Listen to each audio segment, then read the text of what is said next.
Sohana wellness থেকে বলছি। আমার আজকের টপিক মি টাইম, যা মানসিক সুস্থতার অপরিহার্য চাবিকাঠি। আজকের ব্যস্ত জীবনে আমরা সবাই কারো না কারো দায়িত্বে জড়িত।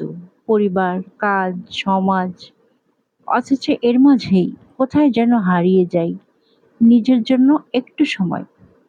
এই সময়টুকু যাকে আমরা বলি মি টাইম, যা মানসিক সুস্থতার জন্য অত্যন্ত জরুরি।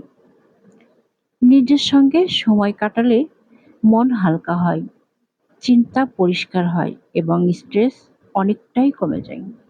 প্রতিদিনের ব্যস্ততার ফাঁকে নিজেকে একটু ভালোবাসার সুযোগ দিলে আত্মবিশ্বাস যেমন বাড়ে, তেমনি মানসিক শান্তিও বজায় থাকে।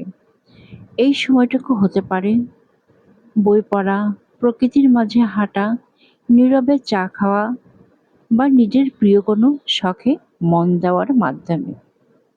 নিজের জন্য সময় বের করা কোনো আত্মকেন্দ্রিকতা নয়, বরং এটি এক ধরনের আত্মযত্ন।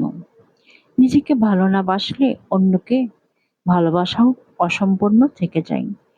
তাই মনের খেয়াল রাখুন, নিজের সঙ্গে বন্ধুত্ব করুন।